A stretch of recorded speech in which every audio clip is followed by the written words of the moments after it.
Söz bu kadar etkiliyse, mesela Kur'an-ı Kerim'de İsra suresinde ana babalarınıza öf dahi demeyin ifadesi geçer. Aslında bu bir karaciğerin öfke titreşiminin frekansıdır. Zaten dikkat ederseniz bakın öfke diyoruz değil mi? Yani buradaki bir hormon bile gösterdiğim tepkinin şiddetini belirliyorsa ne kadarı bana ait? Mesela bir kişi şu bölgelerinde çok fazla yağ biriktiriyorsa sevilmeme korkusu var. Bu simülasyon dediğimiz, evet bir taraftan oyun diyoruz, bir taraftan bir rüya ama şimdi sana da efendilik sunuluyor. Ne istersin, ne dilersin?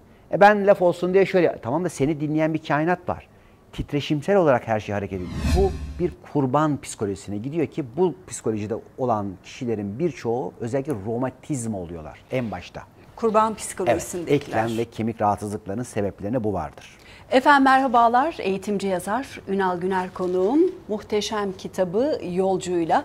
Yolcu özelinde hem spiritüel hem de gelişimimiz için faydalı başlıkları seçmeye çalıştım. Bugün onu konuşacağız. Ünal Bey hoş geldiniz. Hoş bulduk, merhabalar.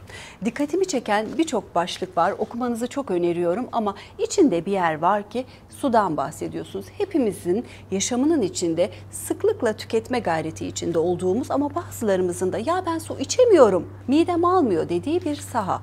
Ama siz diyorsunuz ki suyu düzenli içemeyenler ya da alması gereken miktarı almayanlar başına iş açarlar. Neden? Evet. Şimdi tabii işin hem fizyolojik, bedensel tarafı var, bir de duygusal tarafı var. Bir kere bir kişi bedenin ihtiyacı olan suyu kullanmıyorsa, almıyorsa, tüketmek değil, kullanmıyorsa, öyleyse diyoruz ki bu kişi aslında hayat içinde alamıyor. Peki alamayanlar ne oluyor? Aslında yardım alamıyor, sevgi alamıyor. Peki sevgi alamadığında ne oluyor? Sevildiğini hissedemiyor. Hatta kendini onaylayamıyor. Bunlar o zaman ne yapıyorlar? Dışarıya kendilerini öncelikle muhtaç hissediyorlar. Bir taraftan alamadıklarından dolayı bana vermiyorsun diyorlar. Diyelim ki sevgi vermiyorsun, bana onay vermiyorsun, bana değer vermiyorsun. Sadece bir suyla dahi, yani yeteri kadar doğru şekilde gerçek ya kaynak suyu ya da minerallendirerek biz onu ışık suyuyla birazcık da böyle tabii zenginleştiriyoruz ya da canlandırıyoruz. Yeteri kadar su içmeye başladığında bile bir kişi birdenbire diyor su içiyorum öyleyse nefes de alayım. Çünkü su içmeyenler aynı zamanda nefes de almıyor. Peki nefes almayanlar ne oluyor? Şimdi birçok dinleyicimiz diyecek ki hayır ben nefes alıyorum. Emin olun ülkenin %90'ından daha fazlası yeteri kadar nefes alamıyor. Çünkü nefes dediğimiz aslında ciğer kapasitemizi tam kullanmak. Oysa ki hızlı nefes alıp verenler mesela daha aldıkları nefesi kullanmadan dışarıya verirler ya da alt bölümlerine hatta neredeyse rahim ya da prostatlara kadar inmesi gereken nefesin, oksijenin verilmediğini görürüz. Buralar bizim aslında endişe ve korkunun da merkezidir. Bir taraftan su gitmeyerek tazelenemeyen, bir taraftan su içilmediği için yeteri kadar nefes alınmadığından dolayı korkunun güven ve belki de bir eminliğe dönüşmesini sağlayacak olan merkezlere, endokrin merkezlerine enerji gitmediğinde bu sefer kişiler çeşitli şekillerde korkulara, endişelere uğrayabilirler. Sadece yeteri kadar su içmek bile bu sebepten dolayı çok önemlidir. İçince ne olacak? Almaya başlayacağız. Bugün belki birçok izleyicimiz düşünecek. Hayır ben alıyorum. Ne kadar yardım alabiliyorsun? Ne kadar kalbinin, gönlünün onayını alabiliyorsun? Ne kadar ilham alabiliyorsun? Ne kadar güven alabiliyorsun? Şimdi bunların her birini sor ya da istediğin maaşı alabiliyor musun? İstediğin kazancı alabiliyor musun? Hayır alamıyorum diyorsak aslında biz yeteri kadar alamıyoruz. Peki alamayanların diğer anlamdaki sorunu nedir? Ya da neden dolayı alamıyorlardır? Bu sefer karşımıza tam zıttı çıkıyor. Aslında bırakamayan ve veremeyenler alamıyor. Öyleyse kim su içmiyor? Aslında bildiği bir duyguyu, bir hali, geçmişte takılı kaldığı bir yeri bırakamayan yeni bir şey alamıyor. Çünkü su bizi tazelemek, yenilemek ve enerjimizi arttırmak üzere geliyor. Aynı su gibi bilgi de böyle geliyor. Çünkü su bilgidir. Peki yeni bilgiyi ya da ezberlediği bir halin ve bir durumun içinden çıkamayanlar o zaman ne yapacak? Önce nefes almayacak ve su içmeyecek. Şu ana kadar her bir kişi yaşadığı bir travmada, bir sorunda, bir problemde ilk yaptığı şey nefesini tutmak. Onun için Anadolu'da hatırlarsanız hemen bir su içirirler. Korkana ya bir su içirirler ya da bir soğuk su atarlar üzerine. Bakın bu bir enerji temizliğidir. Aura ve enerjinin üzerindeki birikmiş bir hali şoklamak içindir. Şimdi kişi eğer orada kendini kilitlediyse, kastıysa ilk yaptığı şey bir korku ya da bir travmanın hali içerisinde hemen nefesini tutar. Bu nefesini tuttuğunda yapılan şey ise bunu göbek altına doğru itmektir. Ve her birimizin bugüne kadar yaşadığı doğum ve doğum ötesi travmaların her bir tanesinde tüm o olumsuzluklar bizim buralara hapsedilmiştir. Bipolar olmuş, manik depresif olmuş, şizofren olmuş. Bunların her bir tanesinin temelinde aslında yaşanmış bir travmanın bir korku formu, düşüncelerin de bir formu var. Aynı duyguların olduğu gibi. Bunlar aşağılara itilmiş ve bir bakarsınız ki o kişiyi yönetiyor. Ya ben bilmiyorum ama bir şeyden korkuyorum. Ya bak korkulacak bir şey yok. Onları düşünceyle, bilgiyle ikna edemezsiniz. Neden aşağı itiyoruz Ünal Bey? Halbuki kalptir, kalbim yandı deriz bu travmalar olduğunda ama neden özellikle üreme organlarının olduğu yere itiyoruz? Evet. Çünkü şöyle, toprağın kapısı bizim köklerimizde ve bir taraftan da bizim burası korkunun da merkezi. Yani toprakla korku, toprağın içindekiler karanlık ve ölüm. Bunların her bir tanesi aslında korkunun frekansıyla da alakalıdır. Bu sebepten dolayı en temel korku toprağın altına gitme yani ölüm korkusudur. Ve ölüm korkusu aslında her birimizi yöneten bir korkudur. Bir miktar belki de hayatta kalabilmek için birçok kişinin ölüm korkusuna ihtiyacı da olabilir. Ama bu temel korku bu sefer başka bir adıma geçer. Kaybetme korkusu. Yani paranı kaybetme, sevgilini kaybetme, belki geldiğin, bulunduğun yeri, rütbeyi, bir mevkiyi kaybetme. Bunların her bir tanesinin işte yine altında o toprağın içerisine ittiğimiz ya şöyle olursa ya böyle olursa diye çeşitli korkular vardır. İşte bunları bilen ezoterik tarikatlar, sistemler kişilere gerek medya aracılığıyla gerek çeşitli işte diyelim ki basının ya da çeşitli yazarların aracılığıyla bazı korkular verirler.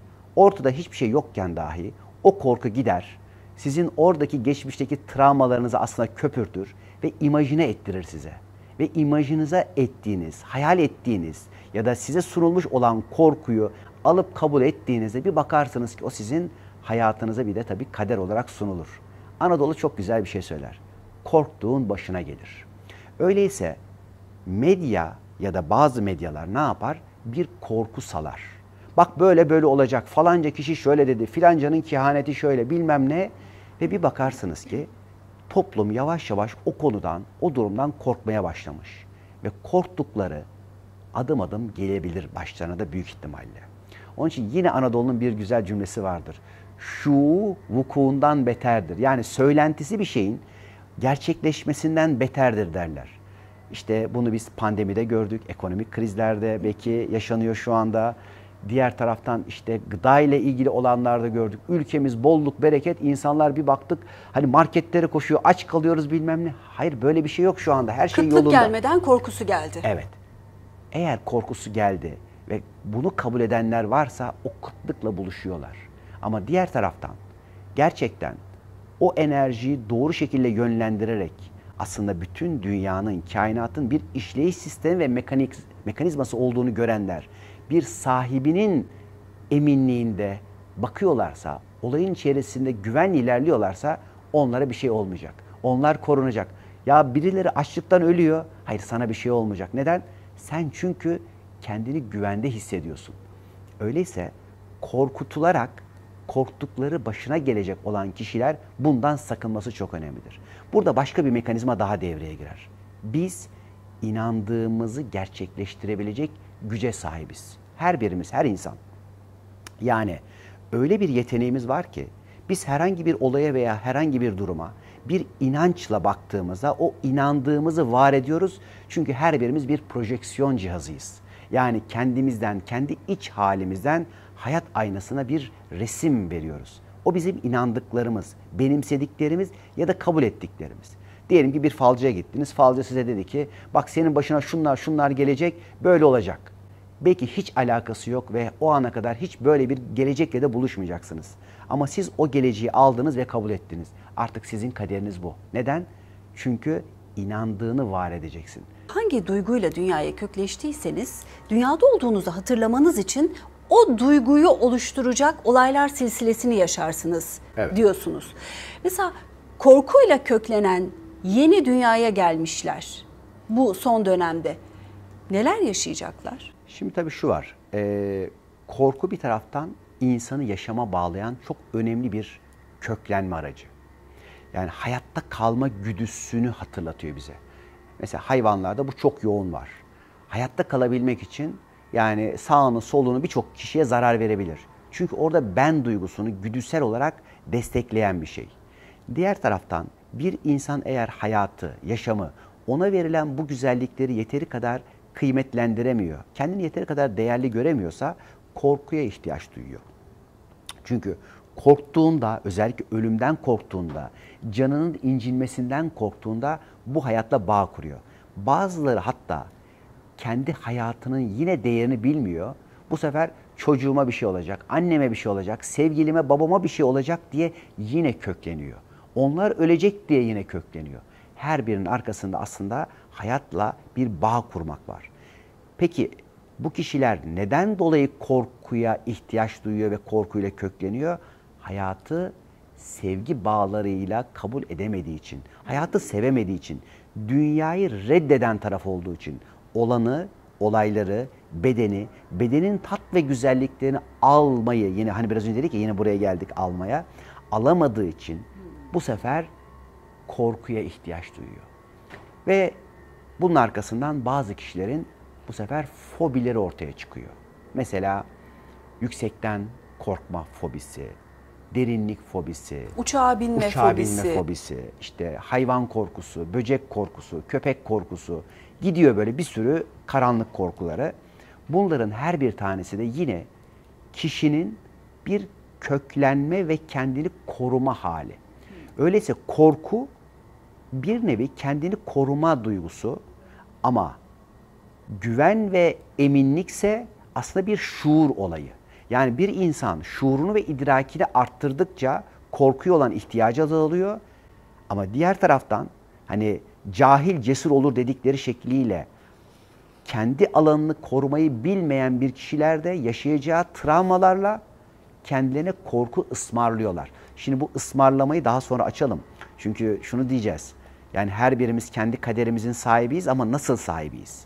Peki sen alanını korumayı nasıl öğrenirsin? Senin ruhun nasıl bir plan ve program yapmalı ki sen kendini korumayı öğrenesin? Yani birisi sana yaklaştığında dur diyebilesin. Ya da herhangi birisi senden bir şeyini istediğinde, "Aa evet al, bu senin olsun." Şu ana kadar diyordun ve bunu yavaş yavaş öğreniyorsun. Oraya öyle bir koruma koyalım ki sen, "Aa evet, yani bu bana emanet edilmiş ve ben bunu koruyayım." diye öğrenesin. Ve özellikle hayvan ve köpek korkusu olanlar geçmişte tacizler de yaşamışlardır. Bakın. Neden? Çünkü alan korumadığında taciz de çekiliyor. Bunların her bir tanesi bir frekans. Sadece hani biz tabii ki sosyal olarak olaylara baktığımız, "Aa bak bunu yapan ne kadar kötü bir şey yapmış." Tabii ki onun cezası olmalı, onun yargısı olmalı, o ayrı bir şey. Kanun kısmı değil. Biz manevi okuma sistemine baktığımız zaman kişi frekanslarıyla bu tacizi çekiyor. Duygusuyla ya da bilinciyle değil. Alanını korumadığı için. Taciz dediğimiz şey sadece cinsel yolla olmuyor. Hakların taciz edilmesi, Söz, düşüncelerin taciz edilmesi. Bu tür tacize uğradığını iddia edenlerimiz çok fazla. Hakkım yendi diyoruz. Önce alan korumayla başlıyorsa alanın tanımını nasıl yaparız ve ben o alanı nasıl sağlıklı bir korumaya alırım? İçinde bencilliğin olmadığı. Çok güzel. Şimdi biz tabii bebek olarak anne karnından hatta rahim kapısından diyoruz dünyaya doğarken aslında 0 kilometre gelmiyoruz. Bizim getirdiklerimiz var. Her birimiz öncelikle tabii ki hani bu bıngıldaklarımız kapanıyor ya, ruhumuzla, özümüzle bağlantımız kesiliyor. Ve burada buranın durumunu, kurallarını ve kanunlarını öğrenmeye giderken orada çok ince alemin bilgilerini birazcık unutuyoruz. Ve bu sefer burada bize hatırlatılan bir kere benim kavramı. Sen bulutun içinde bir yağmur damlasıyken orada buna gerek yok. Çünkü orada sen bulutsun, bir ve birlik var. Ama dünyaya inerken sen bir yağmur tanesisin. Şimdi düşeceğin yer, geleceğin yer önemli. Bataklığa da düşebilirsin. Bir denize de, bir akarsuya da ya da içilecek bir bardağın içine de düşebilirsin. İşte orada artık bir bireysellik başladı. Yeryüzü ve dünyanın kanunu ve kuralı bireysellikle başlıyor. Ve bu bireysel alanımız ben demeyi bize öğretiyor. Bazıları şöyle diyor. Hayır, hiç ben demeden biz diyelim. Ben demeden biz diyenler bize en büyük kötülüğü yapmaya çalışanlardır. Çünkü daha kendi sınırı yok, haddi yok. Onlar tabii ki başkalarının da hadlerine müdahale ederek daha büyük zarar verdiler birçoğu zaman. Önce nefsini bilen Rabbini bilir mi yaşamak lazım? Tam da böyle, ne kadar güzel ifade ettiniz. Çünkü beni bilmek demek benim sınırlarım ne? Dünyanın kanunu, kuralı ne? Hani bir taraftan nasıl ki hani o bize anlatılan bir çok güzel bir bilgi var. Hani bütün alemler çağrılıyor. Adem'le Havva'nın karşısında hadi secde edin deniliyor. Bütün alemler secde ederken dumansız ateşten yaratılmış olan iblis, meleklerin efendisi bunun karşısında eğilemiyor. İşte orada eğilemeyen taraf aslında dünyanın kanun, kural ve maddenin, Adem'le Havva'nın birliğinin karşısında eğilemeyecek olan belki sen, ben, biziz, insan. Yani o her an aslında cereyan ediyor. O haddini ve sınırını bilmeyen bu sefer diyor ki ben dünyanın kanunlarını, kurallarını takmam. Benim olan bir şey de yok, alanım da yok. O zaman başkalarının hadlerine de saygısızlık gösteriyor. İşte burada ben demenin, nefsini bilmenin sınırlarını kişi öğrendiğinde nerede evet diyecek, nerede hayır diyecek. Yani bütün izleyicilerimiz için belki en kolayı bu. Sen nerede evet, nerede hayır diyeceğini biliyorsan alanını biliyorsun. Ama bu şimdi öyle derin bir şey ki her türlü durumda sana karar verme yetkisini getiriyor. Bilgisayarlar da böyle çalışıyor. 0 mı, 1 mi? Evet mi, hayır mı? Yani bilgisayar onu bilerek milyarlarca işlemi saniye içinde hallediyor. Biz de böyle. İşte bu 0 ve 1'lerimiz, evet ve hayırlarımızın süreti arttıkça ve bunlara doğru karar verebilme yetimiz geliştikçe biz alanımızı o kadar iyi biliyor, nefsimizi ve kendimizi o kadar iyi bilip bu sınır bilme simülasyonu olan dünyayı aslında bir şekilde evcilleştirmiş, gerçekten bununla barışmış oluyoruz. Öyle mi özetlersiniz dünyayı? Evet. Sınır bilme mekanizması. Sınır bilme simülasyonu. Simülasyonu. Evet. Yani evet, burası güzel bir rüya. Bir oyun ama çok ciddi bir oyun. Eğer sadece bir oyun ve bir simülasyon olarak hafife alırsa kişi buradaki maddenin sertliği ve katılığı karşısında eğilmek, secde etmek, el etek öpmek durumunda kalır. Yani paranın karşısına dikleniyorsa paranın karşısında eğilir. Bir kadının dişinin karşısında eğer dikleniyorsa ya da küçük veya aşağı görüyorsa onun karşısında, bir erilin erkeğin karşısında dikleniyorsa da onun karşısında eğilir. Ya da maneviyat ya da ruhun karşısında hayır o yoktur bilmem nedir isyan mı, seni onun karşısında hayat eğer. Eğmekten kastınız öğretiler o doğrultuda Evet. gelir ve Evet. ne yapar eder seni eğer Evet. mi diyorsunuz? Eğer. Yani şöyle diyelim ki bazı kişiler şunu diyebilir. Ya paranın ne önemi var? Para zaten hiçbir işe yaramaz. Elinin kiridir. İşte çok para haramsız olmaz bilmem ne. Uzağa koy onu bilmem ne. Paraya muhtaç hale getirir seni. Gidip bir yerlerden borç, ödünç, para istemek zorunda bırakır seni. Bunun gibi. Ya da bir kadının karşısında eğilecek, bazen aşkla, bazen hani o da bir ihtiyaçla ya da peşinde koşmakla eğilmek durumunda kalır. Ya da bir kadının bir erkeğin peşine koşmakla. Bunların her bir tanesi aslında işte o kadersel mekanizmanın ürünleridir. Ama kişi o simülasyona, yani hem oyun hem bu kadar hani her şey bir hayal ve rüya, o zaman boş ver demiyorsa ve gerçekten bu kuralın, o Adem'le Havva'nın birliğinin karşısında eğilebiliyorsa aslında, işte o zaman hayatla dost olmaya başlıyor. Bu sefer evet şu anda korku mu var? Buna demek ki bir ihtiyacım var. Bu ihtiyacım neyse o ihtiyacı karşılayayım.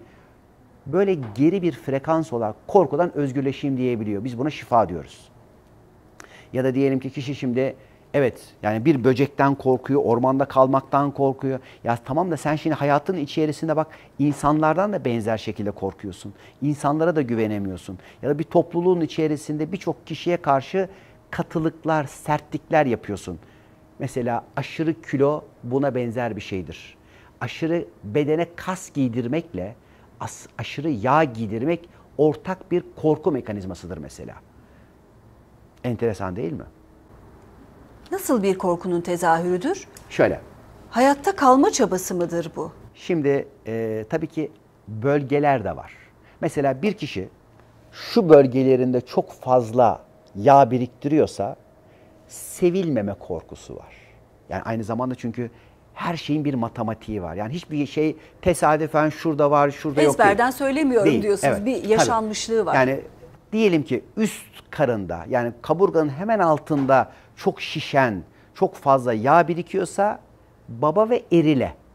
Ama göbek ve altıysa anneye ve dişiye öfke ve korku var. Mesela bacakların üst tarafında hani böyle basen dediğimiz kişilere bakarız. Hem babaya çok yoğun öfkelidirler hem de bu alanla ilgili korkuları vardır. Korumak için kendini bunu yaparlar. Ama dizden altı yine anne ve dişiliğe öfkedir. Tamam da şimdi diyeceksiniz ki ya çok aşırı inceyse alt mesela bu sefer anneyle bağlantı zayıftır. Daha az kökleniyordur dişiye, anneye, hayata. Bakın aşırı incesi tabii ki ince hani böyle bir manken gibi bir vücut demiyor ama buradaki aşırılıklar oransız bir incelik. Oransız evet. Bunların her bir tanesi aslında bedenimizde de korkularımızı, olaylarımızı, yaşadığımız her türlü durumu görebiliriz. Mesela gıdı, boynun kalınlaşması. Şimdi şöyle mesela özellikle tam çenenin altı bizim şu bölge safra kesesiyle ilgilidir. Bir kişi çok katılaşıyorsa, sertleşiyorsa birincisi sağ kaşının burasında bir çizgi oluşur. İkincisi de burada gıdılar oluşur. Ve damar sertlikleriyle birlikte inip kalkarken dizlerinde çıtırtılar ve rahatsızlıklar meydana gelir. Bu da deriz ki bak beden şimdi seninle konuşuyor. Birçok kişi şunu söylüyor. Yani Rabbimle ben konuşayım, muhabbet edeyim, Allah'la şöyle ya, tamam edelim. Nasıl edeceğiz? İşte bak beden konuşacak, hayat konuşacak, olayların konuşacak. Ama sen okumayı tabii biliyorsan, dinliyorsan, hani bakalım hayat bana ne diyor, bedenimle ne diyor, sağlığımla ne diyor, ailemle ne diyor ve bir bakacaksanız ki korkular böyle. Peki mesela eğer yüzü normal renginden daha siyaha dönüyorsa kişinin korkuları vardır. Çok basit. Çok fazla elleri terliyorsa değil mi mesela? Aşırı kortizol vesaire üretiyorsa. Ya da göz altları şimdi çok moraran arkadaşlarımız var. Bunlar çok endişe yapıyor. Diyoruz ki endişe korkunun kızıdır. Yani korku geçmişin ürünüdür. Geçmişte yaşadığın bir halin frekansı orada bir dişisel bir negatif enerjidir. Annesidir ve onun doğuracağı şey gelecekle ilgili endişedir. Ve birçok hormonal problemler endişeyle oluşur. Özellikle bugün bakıyoruz birçok psikolojik, ruhsal hastalıklar vesaireler geçmişte geldiğinde şöyle diyorduk. Bu bir ahlak sorunu. Ne demek olur mu ya diyor işte bak adam ruhsal hasta, işte psikolojisi şöyle, antidepresan kullanıyor. Bu diyoruz bir ahlak sorunu. Korku bir ahlak sorunudur. Endişe bir ahlak sorunudur. Yani kişi yaşama ve hayata yeteri kadar güvenmemesi bir ahlaki öğrenmemişliktir. Ben dediğim şeyin içerisinde doğduğum bir kromozom yapısı var. Evet, Annemden var. ve babamdan aldığım. Oradan getirdiğim genetik özelliklerim var. Hormonlarım var. Beni ben yapan genetik ve yetiştiğim ailenin sağladığı epigenetik unsurlar var. Ben ne kadar benim seçtiğim kelimelerde ya da sergilediğim reflekslerde, davranışlarda hangisi benim, hangisi bu genetik ve epigenetik sonradan oluşan etmenlerle ortaya koyduğum unsurlar. Bir hormon bile gösterdiğim tepkinin şiddetini belirliyorsa ne kadarı bana ait? Çok güzel bir soru. Şimdi tabii ki biz geldiğimiz anne baba kodlarını bedenimize taşıyoruz. İyileştirerek bize aktarılmış olsa da.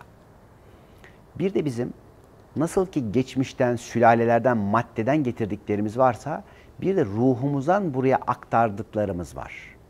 Ve ruhumuzdan aktardıklarımız bedenden ve maddeden, dünyadan aktarılanı dönüştürme vazifesi var.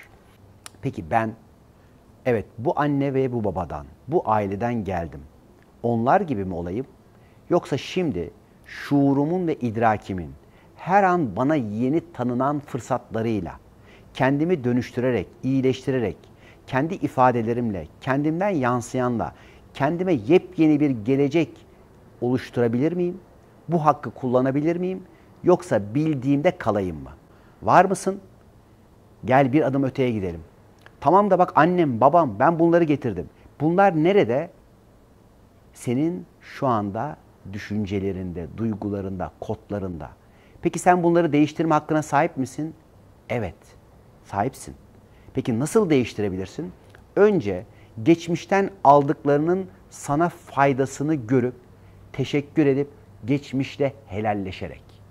Şimdi normal, modern diye bilinen psikoloji ve birçok terapi yöntemleri bunun tersini söyler. Bak annenden kaynaklandı, bu kadar kötü, deden şöyle yaptı bilmem ne. Bu geçmişi itiraz et ya da hipnotik bir sistemle gel bunu silelim. Hayır, bu doğru değil. O gider başka yerde yağar. Oysa ki o geçmişin bana bir faydası var. Ben şu anda o anneyi taşıyorum. O babayı şu anda ben taşıyorum. O babanın birçok şeyi bende var. Ama ben Ünal'ım. Ve Ünal olarak şimdi o temel üzerine, temelimi inkar ederek değil, teşekkür ve şükrederek bu temel üzerine şimdi yeni bir bina yapabilirim. Hatta bugün bu binayı yaparım, yarın onu yıkıp yenisini. Belki bir saat sonra bunu yıkıp yenisini yaparım. Ya bir saat sonra bunları böyle böyle anlattım. Hayata şöyle şöyle bakıyordum. O bir saat önceki Ünal. Bak şimdi başka bakıyorum hayata. Bu tabii bizi gittikçe hızlandırarak yeniye ve yeniliklere götürecek olan bir hal. Biz buna anda olmak diyoruz. Bazıları diyor ki anda kalmak. Anda kalmak gene zamana takılı kalmaktır. Diğer taraftan hayat o kadar güzel, özgürce akar ki kimisi geçmişin hapishanesini seçer. Geçmişin hapishanesinde olmak aslında orada takılı kalmaktır. Yani orada bildiği alanda oyalanmaktır. Ama en iyi bildiğim benim annem, annemin yaptıkları. Ve bu sefer annesi gibi olmak istemeyenler tam annesi gibi olur. Babası gibi olmak istemeyen çocuklarda bir bakarız aynı babası gibi olmuş. Neden? Kaçtığına doğru yönelirsin. Öyleyse her birimiz için her an yeni fırsat geliyor. Geçmişten özgürleşmeye var mısın? Varım. O zaman gel. Ne yapacağız? Geçmişi helalleşeceğiz. Geçmişi kucaklayacağız. Geçmişin bize verdiklerini alacağız, su içeceğiz. O geçmişin suyunu içmeden, almadan biz helalleşemediğimiz için yeninin kapısını açamıyoruz. Ve geçmişin kapısını kapatamayanlara da yeninin kapısı açılmıyor. İşte bu yenilenmenin içerisine geçebilmek için düşünce kalıplarını kırabilmemiz önemli. Bu sebeple dünyaya gelen bütün peygamberlerin ilk yaptığı şey putları kırmaktı. Peki kendimize soracağız. Benim putum ne? Her birimizin putu düşünce kalıplarımız. Örneğin atom bölünmez. Bölündü. İşte şu şöyledir. Zaman yolcusu olunmaz. Ya olunursa? Ben geçmişe ve geleceğe an içinde gidemem. Ya gidilirse? Ya 72 bin alemde bir Ünal varsa, her birini geziyorsa, gezecekse, ya her birimizin bir sürü farklı farklı deneyimleri varsa, o deneyimlerin her biriyle belki bağ ve bağlantı kurulabiliyorsa, beden ötesi bir sürü alemlerle, varlıklarla da belki biz iletişime geçebilirsek, uzaylı dediklerimiz biz de zaten bir uzayın evladı değil miyiz? Çok öte değilse ya da bu mekanizmaların içerisinde yönetimler, mekanik ya da ruhsal bir sürü idare sistemleri varsa, her birisi benim şu anda sınırlarımdan dolayı, kalıplarımdan dolayı bana gelemiyorsa, bir sürü evliyanın, dervişin, peygamberin anlattıklarını ben sadece kalıplarım kadar alabiliyorsam, bu kalıpları açtığımda benden bana belki gönlümden de bana bir sürü şeyler akacaksa ya da peygamberlerin anlattıklarıyla bunlar buluşacaksa ve bir bakıyoruz ki birçok kişi işte bu kalıplarla hayatını yönlendiriyor. O öğrenmişlik bir ezbere, ezberler bir rutine ve rutinler de kişiyi cansız ve ölü bedenlere götürüyor. Bu sebepten nefes alıp veriyor gibi yapan bir sürü ölü realiteler geziniyor. Ve toplumun içerisinde canlı kaç tane insan var diye bakın. Kaç kişi gerçekten hayatın tadıyla, lezzetiyle, ritmiyle o Yaradan'la birlikte bir akışın içerisinde. Korkulardan arınmanın ilk adımını nasıl tanımlarsınız? Bizi izleyenler ilk nereden başlasınlar? Bugün, şu anda. Evet. İlk hamle nedir? Şu ana kadarki korkularımızın bizi neden koruduğunu öğrenmek ve fark etmekten başlayalım. Bir korkumuz var ve o korku bizi bir şeyden koruyor. Biraz önce mesela yağlardan dedik, kiloları var kişinin. Şimdi her bir duygu, her bir alan bizi bir şeyden koruyor. Şimdi kişi eğer o yağı bıraktığında korumasız hissedecek. Ya da diyelim ki bir şeyden çok korkuyor, onun için fazla kas yapmak durumunda. Tabii ki şekilli, güzel bir kas. İyi o bir eril prensip için. Ama bir şeyin aşırısına gidiyorsa o aşırısına gittiği alanda bir korku var. Ve o hangi bölgedeyse o bölgenin bir frekansı var.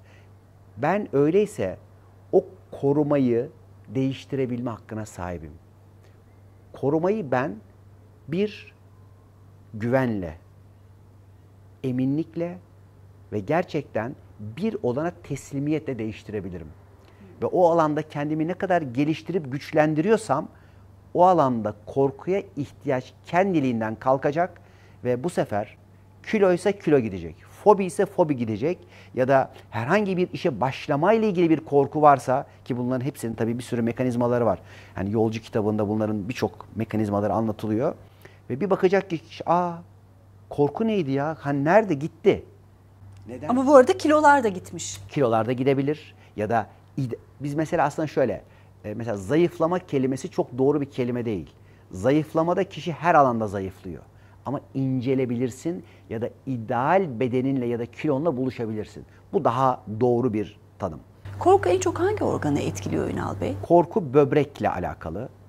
Böbrek ve böbrek üstlerimizle alakalı. Ve bu sebepten dolayı kişinin önce hem göz altları hem de yüzünde siyahlık başlıyor. Bakın hemen yani kendilerinin korkup korkmadığını anlasınlar diye. Gözaltı mor olanlar ve renkte hafif koyulaşma olanlar bir sorgulasınlar. Direkt mesela her bir rengin ayrı anlamı var. Yani mesela akciğer ve metalle ilgili kalın bağırsaklarda bir şey olduğunda bembeyaz oluyor. O da ayrı bir sorun, bir problem. Ama eğer kızarıklık kalple ilgili, kırmızılar kalple ilgili ve dolaşım sistemiyle ilgili. Özellikle burunda mesela çok fazla meydana gelir. Şimdi bunların her bir tanesinin önce tabii ki bizim okuma tekniklerimiz var. Hayatın matematiğini okuyabilmek çok önemli. Her şeyin bir harfi var. Ve bir bakıyorsunuz ki bedenimiz, olaylar. Şimdi bu okumayı yaptıkça siz daha çok güvenerek bakıyorsunuz. Çünkü gerçekten öyle güzel bir sistem yapılmış ki kılı kırk yarıyor. Ve hiçbir şey, hiçbir durum hiçbirimize tesadüfen ya da dayatarak zorlamayla gelmiyor. Şimdi sizin sorunuza geldik. O soruyu bir daha tekrarlayın şimdi. Ismarlama mı? Ismarlamayla ilgili. Buyurun lütfen. Ismarlama hani secret gibi bir şey mi düşünelim? Bir dönem furyaydı. Ne düşünürsen, ne istersen gelir seni bulur, başarabilirsin. Bunu çok eleştirenler de oldu. Siz neresindesiniz? Anlattığınız secret formülü gibi bir şey mi? Şimdi, onun üzerinde ve ötesinde mi? Tabii o kitaplar çıktığı zaman biz şimdi tabii böyle bir sürü yerlerde yine seminerler falan veriyorduk ve bazı kişiler de şüpheyle bakıyordu. Kitap çıkınca en azından bak Batı'da da bu gibi kavramlar konuşulmaya başlanmış falan gibi bilgiler geldi. Oysa ki orada temel mekanizma eksik olduğu için kişileri tam tersine bu olaylardan soğutma yapıldı. Yani siz talep etmenin mekanizmasını bilmiyorsanız bu sefer dillendirdiğiniz, istediğiniz bir şeyin neden olmadığını da bilmiyorsunuz. Ya da bir şey oldu, oldu ama neden oldu? Secret eksik bir teknik miydi? Yani içinde diyelim ki 80 doğru bilgi var. Ve biz kendiliğinden zaten konuşurken her an bir yaratım içindeyiz. Yani her birimiz dua ederek konuşuyoruz. Onun için hani eskiler şöyle diyor. Tanrı kainatı duayla yönetir diyor. Öyleyse insan onun suretinde var olmuş olarak, yaratılmış olarak ya da halifesi olarak her sözü bir duadır. Lafın piri vardır yani. Evet. Şimdi ne talep ettiysen sana o verilecek. Şimdi senin her ifaden, her duan evet sana faydalı bir şekilde verilecek. Ama nasıl dillendirdin? Bazı kişiler şöyle düşünüyor çünkü. Ya ne olsa Allah benim ne dilediğimi, ne isteyeceğimi bilmiyor mu? Sadece düşüneyim ya da ben yarım yamalak yapsam da o olur. Hayır, Niyetimi biliyor o benim. öyle değil. Yeterli değil mi o? İşte onun için kutsal kitaplarda, Tevrat'ta, İncil'de, Kur'an'da çok önemli bir bilgiyi bize aktarır. Der ki o bir şey istediğinde ol der. Olsun der. Şimdi öyleyse ifade önemli. Çünkü ifade aslında bir titreşim. Her şeyin bir frekansla yapıldığını bize tabii o devirde belki yeteri kadar anlatamıyorlar. Ama biz şimdi şu anda biliyoruz ki sesin, sözün bir frekansı var. Ağzımızdan çıkan kelimeyle bütün organlarımız, karakterimiz, duygularımız her şey ölçülebiliyor. Şu andaki hatta arkadaşlarımıza geliştirdiğimiz bir program var. Yakında geliyor. Sadece siz ses vereceksiniz.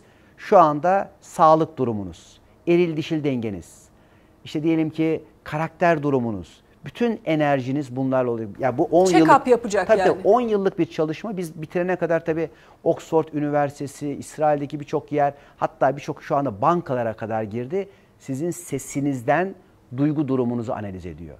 Şimdi bunu biz bugün insan olarak yapıyoruz mekanizmalarla. Peki kainat nasıl yapıyor? All'la yapıyor. Yani senin ağzından çıkan bir kelimenin titreşimi, frekansları koca bir kainatı titreştiriyor. Ve diyorlar ki bak emelin talebi bu. Şimdi birçok kişi diyelim ki tamam ben şimdi bak diyor evlenecek birisini istiyorum. Tam diyor bütün o second'daki yere göre söyledim ettim bilmem ne. Tamam da şimdi o zikri yapanın peki fikri nasıldı? O fikir o zikre yol açtı. Ve sen ne yapıyorsun ediyorsun oraya olumsuz bir takıyı koyuyorsun. Çok basit bir şey söyleyeyim. Kişi diyor ki istiyorum ben çok istiyorum çok istiyorum. Ne dedin diyoruz? İstiyorum. Yani isteme halinde kalmak istiyorsun. Yani ne demek yani şimdi bu böyle işte sadece bu kadarcığın bile bir mekanizmasını Ne demek lazım? İstiyorum demeyeceğiz. Ne diyeceğiz? Şöyle işte orada tabii şu var. Sen ne olsun diyor. Bak ol diyor. Bir kere sen onun içine girmedin ki. Mesela Kur'an-ı Kerim'de İsra suresinde ana babalarınıza öf dahi demeyin ifadesi geçer. Mesela öf sizin frekans analizinizle nasıl bir kelimedir? Devamında şunu da sormak isterim. En sevmediğiniz, gün içerisinde pelesenk olan, kullandığımız terminolojimizde olan hangi sözler sizi çok rahatsız eder? Şimdi tabii öncelikle dinlemek çok önemli. Mesela karşınızdakini dinlerken aslında nasıl bir gelecek kağıdını, neler yaşadığını bir cümlesinin içinden dahi duyabilir ve görebilirsiniz. Her birimiz, her konuştuğumuzla bir gelecek oluştururuz. Şimdi bir kişi biraz önceki o kullandığınız kelimeleri eğer sık sık kullanıyorsa anneye, babaya aslında bu bir karaciğerin öfke titreşiminin frekansıdır. Zaten dikkat ederseniz bakın öfke diyoruz değil mi? Yani buradaki çok enteresan gidiyoruz uzak doğuya bu üfürme aslında bir karaciğerin kendi frekansını ağzımızdan dışarıya haykırmadır. Şimdi benzer benzeri ilkesiyle kişi şunu söylüyor aslında. Benim daha çok öfkeye ihtiyacım var. Bakın neden? Çağırdığı bu. Biz ağzımızdan çıkan bir frekansla o frekansın benzerlerini çağırıyoruz. Şimdi bütün hani bildiklerimizi kenara çıkartalım ve biz sadece bir makine gibi kainat bilgisayarına bir frekans yolluyoruz. Ve o frekansın karşılığı da bize verilecek. Bir talepte bulunuyoruz. Söylediğin, ifade ettiğin eğer senin bu çağrıysa içeride senin öfkelenmeye ihtiyacın vardır. Şimdi buradan başka bir bilgiye geçiyoruz. Neden? Neden birilerinin öfkelenmeye ihtiyacı var ve öfke çağırıyor? Burada hemen yine varlığımız, şuur altımız devreye giriyor. Bir kişi hareketsiz bıraktığı bir alan varsa, eylemsiz bir alanı varsa harekete geçirebilmek için bir ateşe ihtiyacı var. Karaciğer yeşildir, ağaçtır ve öfkeyi temsil eder. Ateşin içine ne kadar odun atarsan o kadar ateş hareketlenir, kızışır. İşte biz de o öf kelimesini ateşe atarak ateşi çoğaltır, öfkeyi çoğaltır ve hayatımızda öfkeleneceğimiz insanları hayatımıza davet ederiz. Bakın kader mekanizması nasıl çalışıyor. Hem ihtiyacı var, hem bu konuda bir fikri var, hem zikri bu şekilde. Tabii ki olayı böyle olacak. Olayı böyle olduğu için akşama rüyası böyle olacak, kaderi de böyle olacak. Ne zamana kadar? Şimdi soracak çünkü kişi. Tamam, ben artık sadece bu kelimeyi kullanmasam olur mu? Gider onu başka yerde kullanır. Çünkü şuur altını kandıramıyoruz. Hani haşa sistemi, Allah'ın yarattığı bu mekanizmayı kandırmak mümkün değil. Peki biz ne yapabiliriz o zaman? Nerede hareketsizsek, nerede kendimizi uyuşturmuş ve orada tamamen bir atıl hale gelmişsek, ilerlemiyorsak, olduğumuz yerde sayıyorsak, işte orası bu hareket enerjisini çağırıyordur. Kimisi manevi ve ruhsal tarafına ilerlemiyordur. Kimi maddede, kimi erilliğinde, kimi dişilliğinde, kimi alabilmede, kimi verebilmede, kimi sevmede, sevilmede, kimisi güvende, herhangi bir alanını hareketsiz bırakmıştır. İşte o hareketsiz bıraktığı alana hareket enerjisi üflediğinde bu sefer o onu öfkeden koruyacaktır. Aynı biraz önceki korkuda olduğu gibi. Şimdi buradan o zaman şöyle bir şey ortaya çıkıyor. Aslında olumsuz duygularımız dahi bize hizmet ediyor. Ama bu hizmetlerin biraz ağır bedeli var. Aslında mutluluk mut kökünden geliyor. Yani umut et ve umudunla buluş. Peki biz her çağırdığımızda buluşuyorsak, her istediğimiz zaten bize veriliyor ve sunuluyorsa o zaman zaten bizim mutlu olmamız lazım. Umut ettiğimiz veriliyor. Diğer taraftan o çağırdığı, ol dediği şey kişinin aslında gerçekten ihtiyacı olmasına rağmen onu söylerken bedeninde değilse, hangi mekanizmayı kullanarak neyi çağırdığını fark etmiyorsa, ya ben vegandım şimdi bu döneri nasıl yiyeceğim diyor. Tamam da yani bak bunu dillendirdin. Şu anda onun temsilcisi olarak vardan var etme yetkisine sahipsin. Öyleyse sen tesadüfen bir şey söyleyemezsin. Şarkına bile dikkat et mi diyorsunuz? Şimdi aklıma Bülent Ersoy'un İntizar şarkısı vardı, hatırladınız mı? Şimdi, eyvah eyvah, arabesk dinlemeyelim mi Ünal Bey? Şöyle, o şarkıyı söyleyenlerin her birinin hayatlarına bakın. İntizar şarkısını Bakın. söyleyenlerin mi? Her birinin. Yani şarkıcıların hayatlarına bakalım. Hangi şarkıları söylüyorlar ve sonları nasıl? Bakın. Sonuna bakmak Çok enteresan. lazım. Dikkat edeceğim Tabii. buna. Yani nelerle buluşuyorlar? Yani depresyonsa depresyon, sıkıntıysa sıkıntı, acıysa acı.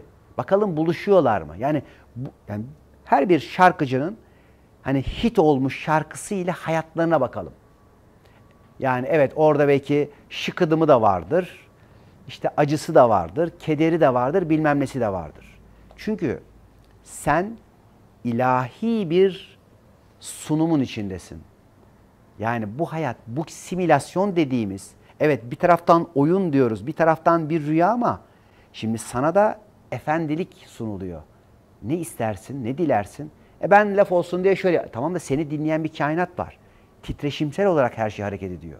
Kurban psikolojisi, yani ağlamayana meme yok denerek büyütülen bizler isteklerimizi hep ihtiyaç sahibi, muhtaç ve çok aciz şekilde istiyor olmak bize nasıl faturalandırılır? Şimdi bugün birçok kişi gerçekten kendini hayat içinde mağdur zannediyor.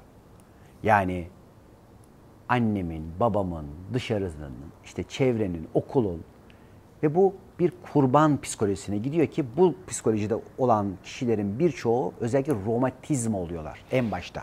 Kurban psikolojisindekiler. Evet, eklem ve kemik rahatsızlıklarının sebeplerine bu vardır. Çünkü dışarıyı suçlarlar. Bakın, dışarıyı suçlayan her bir kişinin aslında bir mağdur edebiyatı vardır.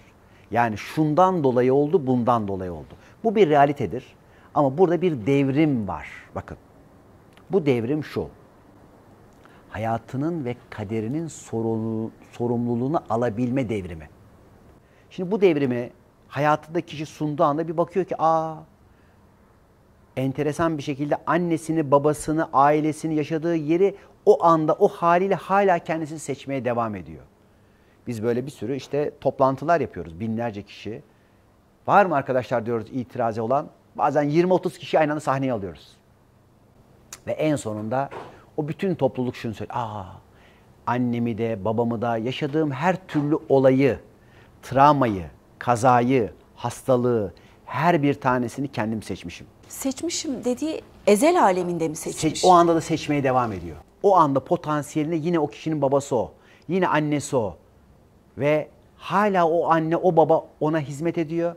Ve onun özendiği kişiler onun annesi babası olamıyor. O anda o potansiyelin içinde hala ifadesi, yaşadıkları, düşünceleri, halleri, her şeyi orada. Onun dışında bir hayat yok. O ifadeler onun, o hayat, o yaşadığı ismi dahi o anda tam onun ismi, hatta onun tamamlayıcısı. Ya ben şöyle bir ilişki yaşadım. Bu adam bana ait değildi. Bir bakıyoruz ki o adam bunları öğretmek için gelmiş ve o kişiyi tamamlamış. O kadar kızdığı, öfkelendiği, hani bir kaşık suda boğacağı eşini, evet diyor, bu hizmetleri de var. Şimdi alabiliyorum. Bakın, almak. Ve birçok kişi geçmişten, hayattan onun için ne aldığını göremediği için mağdur edebiyatıyla ne verdiğini görüyor. Onun için alabilmeyle verebilmeyi dengelemek bu anlamda çok önemli. Ben ne aldım? Ne aldım ki ne verdim? Ya da şimdi neyi bırakamıyorum? Şimdi yine birkaç gün önce yine bir böyle kalabalık grup toplantısında hanımefendinin bir tanesi dedi ki, ben dedi şimdi dedi yani bir konu var çözemiyorum ve bunu dedi nerede sipariş ettim anlayamıyorum. Kocam hem çocuklarımı işte ne var ne yoksa aldı, topladı ve çekti gitti. Ve ben çocuklarımı çok seviyorum ve çocuklarımdan da şu anda ayrı kaldım. Direkt bana şunu sordum. Sen bu adamla hiç tanışmamış olmak istedin ve bu erkekle yaşadığın bütün geçmişi silmek istedin mi? Evet, istedin. Peki bu çocuklar bu adamla olan ilişkinden dolayı mı? Evet. İşte şimdi geçmişini silmişsin, çocuklar da gitmiş. Bakın. İşte ifade, işte yaratım. Eyvah eyvah. Şimdi yani mekanizmayı gördüğünüzde o kadın için o ana kadar o eril, o koca çocuklarını alıp kaçan birisiydi. Şimdi imzasını gördü altında. Evet, bunu ben imzalamışım. Çocuklarımı dahi o kocayla, o erkekle yaşadıklarımı silmenin altını imzaladığım için ifademle uzağa yollamışım. Yani hepimiz bu kadar dinleniyoruz. Kainat bizi bu kadar dinleniyor. Şimdi bu sefer tersi geliyor. Peki beni bu kadar dinliyor da benim istediklerim niye olmuyor diyor. Onun için de talep etmenin mekanizması diye Ünal Güner böyle atölyesinde bir çalışmamız var. Diyoruz ki bak gel, bu mekanizmayı öğrendiğin zaman neden olmuyor onu da gör. Çünkü olmasını istemeyen de sensin. Şimdi kişi geliyor diyor ki bak diyor, ben bu kadar evlenmek istiyorum. İşte daha evvelden işte bir evliliğim oldu. Şimdi kaç zamandır işte yeni bir evlilik istiyorum ama bir türlü olmuyor. Öyle mi diyoruz? Peki şu anda evde kimle yaşıyorsun? İşte birisi diyor annemle yaşıyorum. Birisi işte evlilikten beklentilerini yaz diyoruz. Bir bakıyoruz ki o çocuğu ya da annesiyle yaşadıkları ya da babasıyla yaşadıkları o evliliğin içindeki her şeyde var. İşte bak, sen zaten evlenmişsin ve bu aşktan, bu ilişkiden de çok memnunsun. Olmayan madde var mı? Yok. Gerçekten. Tam da istediğim gibi ama benim dediğim evlilik, düşündüğüm evlilik bu değil ama talep ettiğin bu. Aslında ihtiyacın olan şu ana kadar bu. Sen başka bir erkekle aynı yatakta olmak istememişsin ki. Zaten yatağında da çocuğunla yatıyorsun. Evet, doğru. Ya da annenle kurduğun bağ ve ilişki zaten senin bir evlilik. Ve sen kendini kandırıyorsun ve şu ana kadar sanki istiyormuş gibi yapmışsın. Hadi gel şimdi talep etmenin mekanizmasına bir daha bakalım. Şimdi bunu doğru şekilde dillendirdiğinde ya da bu ihtiyacı görüp anladığında şimdi bakalım gerçek secret, gerçek sır ne? Hayatında olsun, hayatında gerçek güzellikler olsun diye adım atıyoruz, ilerliyoruz. Peki hepimizin işine yarayacak bir talep etmeyle bitirelim. Yeni bir yaratım yapalım. Bunu da sizden rica edelim. Ama hepimizin işine yarasın. Öyle bir şey söyleyin ki hepimiz kullanalım. Bakın, ve ilk adımı atmış olalım. Şöyle, birincisi istemek zorlukla, dilemek kolaylıkla verir. Yani siz eğer eminseniz verileceğinden, sizin için artık zamanın bir önemi yoktur. Tam vaktiyle ve ihtiyacıyla verilecektir. Dersiniz ki hayatımda güzellikler olsa, o güzellikler beni kucaklasa, yediğim, içtiğim ilişkiler ilişkilerim, buluştuklarım bana tat verse, o tat beni kucaklasa, kendime, içime, daha derine beni yolculuğa götürse, orada özüme, özümle kavuşmaya, buluşmaya ve bunun tatlarını almaya yolculuğa çıksam, o yolculuk beni benden bana ve Yaradan'la buluşan olmaya götürse ve bu buluşmalar benden de çevreme, hayatıma yansısa, hayatın içerisinde belki geçmişten gelenleri görebilsem, mekanizmalarını anlayabilsem, anladıklarımla kendimi okuyabilsem, okuduklarımla nefsimi kendimi bilsem, kendimi bildikçe Rabbimi bilsem ve bunu da akıtan, aktaran olsam, o akışın içerisinde hem akan hem de anın içerisinde bir ve bütün olsam. Şimdi böyle de bir dilek ve dua yaptık. Harikasınız. Çok teşekkür Sağ olun. ediyorum. Bu konuştuklarımız ve çok daha fazlası Ünal Güner Hoca'nın Yolcu kitabında var. Okumanızı çok tavsiye ediyorum. Ve zaten yayınlarını da YouTube'dan izlediğinizi tahmin ediyorum. Bir kez daha teşekkürler. Ben teşekkür ederim. Bizi izlediğiniz için size de çok teşekkür ederiz.